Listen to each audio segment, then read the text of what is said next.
Hello, and welcome to the Floridaville Express. This show is hosted and produced by the team at Rocket Ship Consultants, and it's based on our popular podcast, The Floridaville.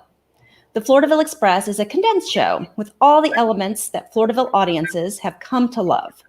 Each week, we highlight people who are making an impact on or in Florida. We interview entrepreneurs, politicians, authors, small business owners, professionals, and people who are making our Sunshine State shine. I'm Joy Tootle. I'm an attorney, a live stream producer, podcast editor, and the operations director, Rocket Ship. Hi, I'm Jeanne Curtin. I'm an attorney, a certified mediator, and I serve as the business partnership director with Rocket Ship Consultant. Our guest tonight is Jeanne Miller. Jeanne is the CEO of Jacksonville Civic Council. She's an attorney with more than 25 years of success in law, business development, public policy development, advocacy, economic development, and higher education. Welcome, Jeanne. Thank you. Thank you for having me. Who and what is the Jacksonville Civic Council? So the Jacksonville Civic Council is a nonprofit organization made up of 80 CEOs of the largest companies in our region. And about 10 years ago, a number of CEOs got together and wanted to essentially pull together the collective voice of the CEO to lend their resources, both in talent and in finances, to study and take on the most difficult public policy issues in the region. So similar to the Florida Council of 100.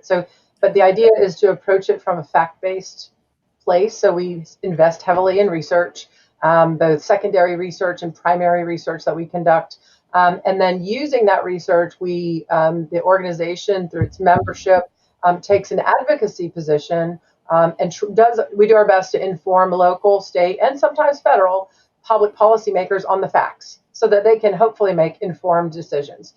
We have everyone from a former mayor who is also a former university president and is now in a law firm. He's our chairman right now. But we have lots of very influential people in the region who have had a voice. And organizations like this are very important because, mayors can come and go.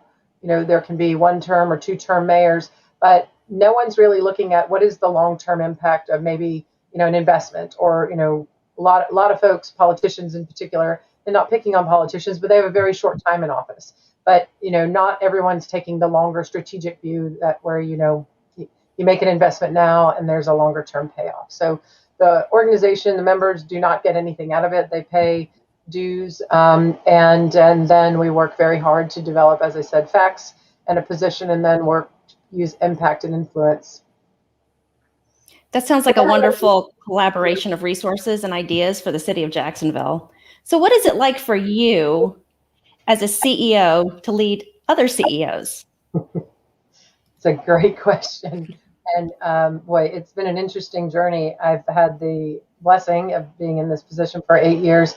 And really, it's been, we have a very small team, but I have to start from the premise, and all of these folks, as I said, they get nothing out of being a member. They pay dues, and they dedicate their time and resources, and for one purpose, and that's to hopefully make Jacksonville a better place. And so with that in mind, I think about, based on my experiences in economic development, public policy advocacy, in legislative work, and in regulated industries, and in representing our former city council, I take all of those experiences to say, you guys know business, you men and women know business very well, but if you want to impact public policy, here's how you do it. So, there's a great respect and appreciation for everyone's strengths. It doesn't mean that every decision's made, quietly. But certainly within the organization, there's a lot of debate. But I think that's also the beauty of it, is that we have folks from fintech, from transportation, logistics, railroad, banking, and the like. So we have a very diverse group of executives who all come from it with different perspectives, but they all want to make Jacksonville better. Great. How did you get to where you are, a CEO leading other CEOs? That's also an interesting question. I often ask myself about that. And along the way, as Jeanne, you and I went to the same law school at Florida State. And, that was a fantastic experience and exposed me to a lot of different opportunities in government. I intended to graduate and work in private practice, and I did work in private practice. Great opportunity, but I had something called a Truman Scholarship. I really wanted to go and serve public service. So I went to work for the city of Jacksonville, and I went to represent the city council. After that, I was asked by a former mayor to participate and to really join the Economic Development Commission. And, I worked on deals before. So one situation, one experience led to the other, so negotiating deals in private practice and real estate deals and others has led to negotiating deals in the public sector, right? In government, in terms of how do you develop an ROI, or return on investment for the public. That's going to look very different than for a profit, making company, but you still want to look at results. What are the jobs producing? What's the level of economic impact and investment in the community? So just a different way to measure it. From there, I had an opportunity to work with as the general counsel and vice president at Florida State College at Jacksonville, and that was one of the largest. It was formerly one of the largest community colleges in the state, and then we moved to a state college. And in that capacity, again, very highly regulated industry, but working at the federal level on federal contracts, federal regulation, but also at the state level in negotiating rules. So, and I kept thinking along the way, what am I being prepared for? And when this position came along, it was the perfect intersection of business, policy, and just an advocacy. And as lawyers were trained advocates, so I have found it's a fantastic opportunity to take all of those skills, but yet continue to grow by running a nonprofit organization. Sounds like a perfect fit for you then, based on all of your experience. How has the Civic Council impacted Jacksonville and the region? That's appreciate you asking that. The organization, when it was first, I think it was Harry Truman who first said that, it doesn't matter, as long as you get something accomplished, it doesn't matter who gets the credit. You just want to get something accomplished. And when the organization was first established, they didn't care who got the credit, right? They're not out there to market themselves as, we did, or this organization did this. And so it's taken, in many ways, the members are in the business of delayed gratification or deferred gratification, I have to make some sense. So it's been an interesting journey. I came on when the organization was just about 2.5, 3 years old. At that time, we had just developed and we just helped pass legislation to establish our Downtown Investment Authority.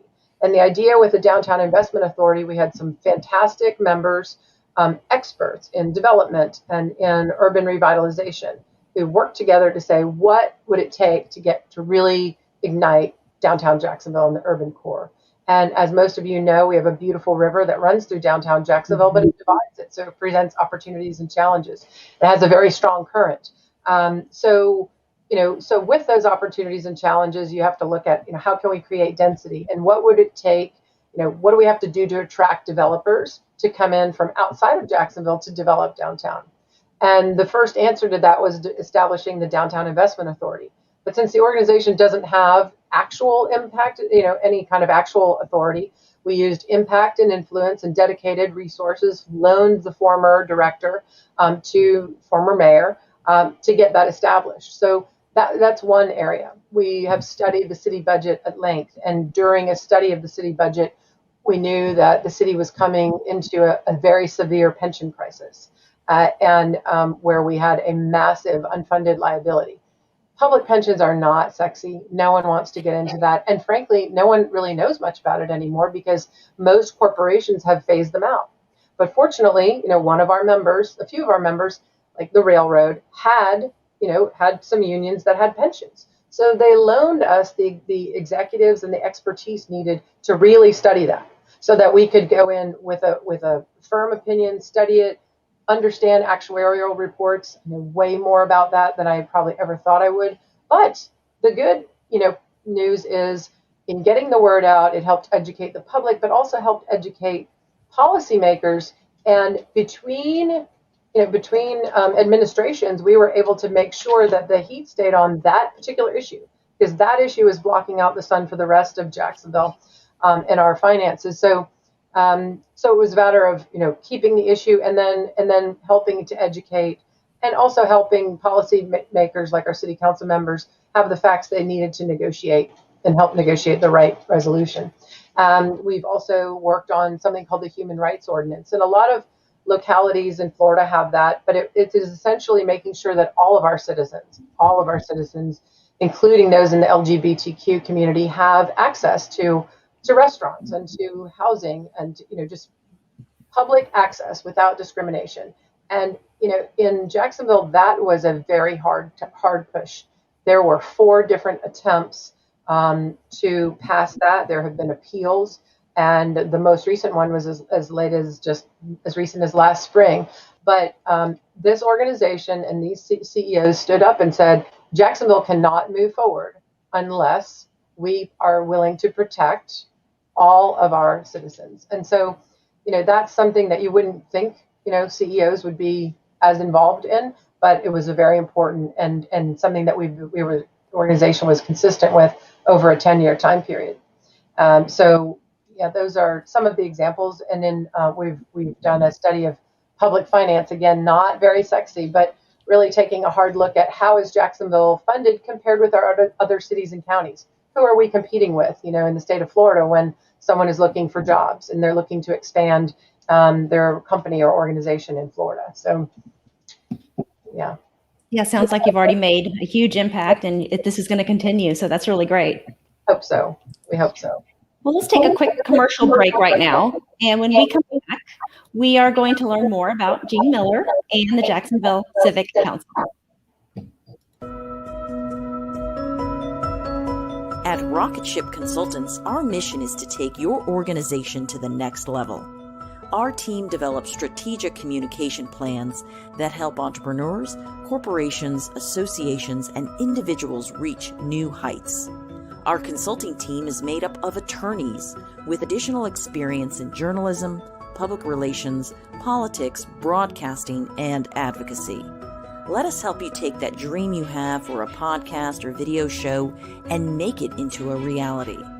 We can create networking opportunities, educational forums, and interactive conferences to spread your message. Let our team provide you with fresh ideas and inspiration. Rocket Ship Consultants offers a variety of services, so check out our website at rocketshipconsultants.com. Take off with Rocket Ship Consultants and launch your organization with us.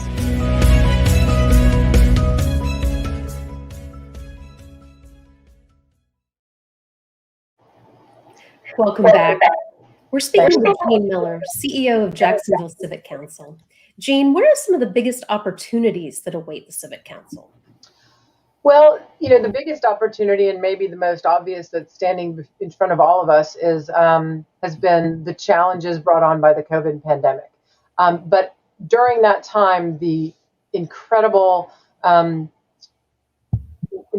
emergence of essentially another a regeneration or rebirth of the civil rights movement, and a highlighting of that in our nation, but also in our community. So you take a public health pandemic with economic obstacles, and then you overlay all of that with a heightened public awareness about the need for equity and remedying some very old issues with structural racism.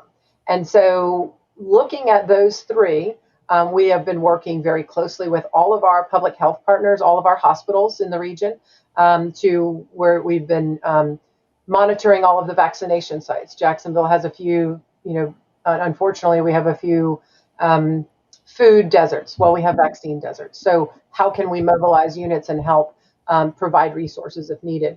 Most recently, we've learned that only about 30% of the population is getting vaccinated.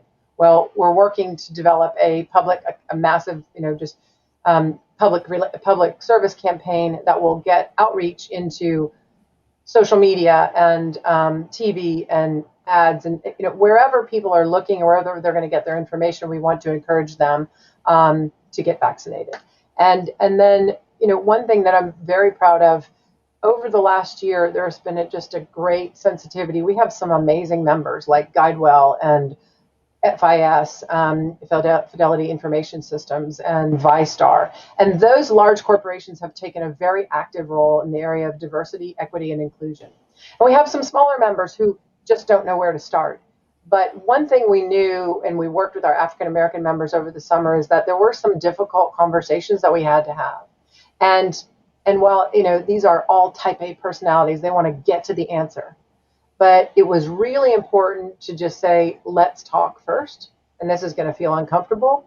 So we had, via Zoom, we had some incredible conversations, education sessions with folks, local leaders in that area, to talk about the roots of structural racism in Jacksonville and how it displays itself in public policy, in policing policy, in housing and economic development policy, but also, and then in employment.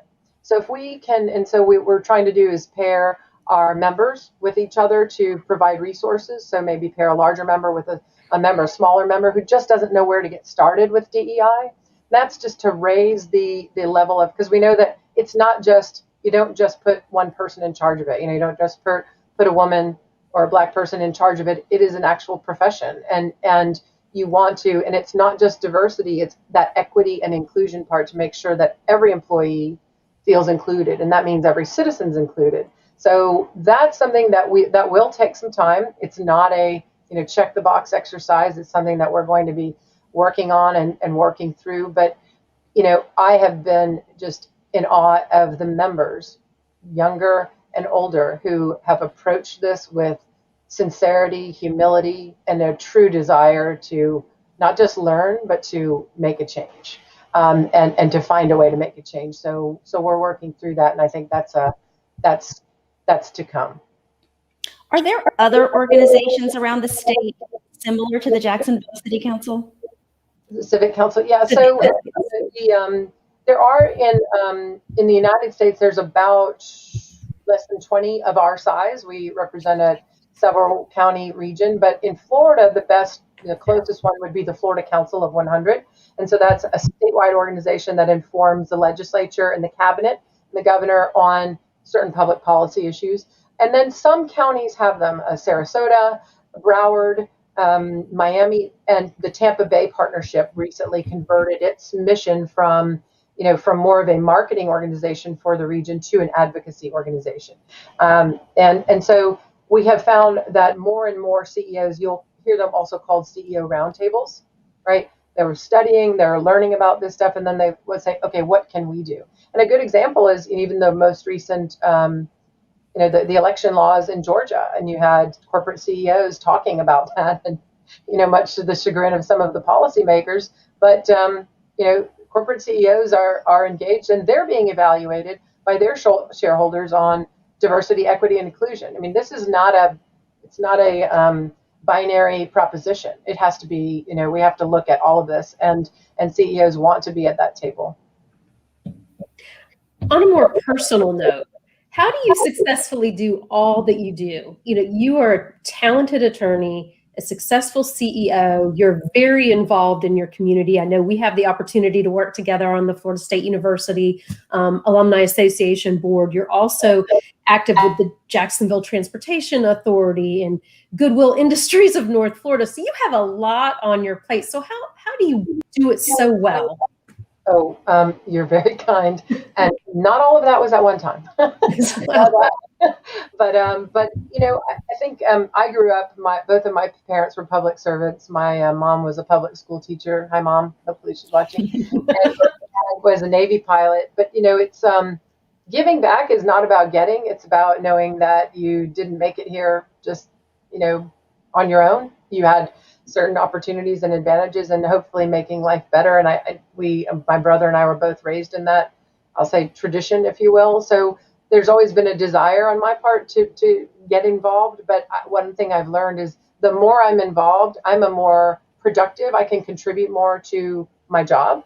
I can contribute more to my, not just my profession, whether it's the law or even the community, but there's a lot of great satisfaction. So I'll just say very carefully, being the mother of two now college daughters, but over time that wasn't always easy, and you get the help from your family and friends, and I'll just say that for anyone who's looking for something to do, start getting involved with your community, volunteer, read the paper, attend city councilors or other meetings to find out what's most important, and learn about your system, because this is a democratic system, and engagement is really the most important thing about how we move forward as a community and as a country.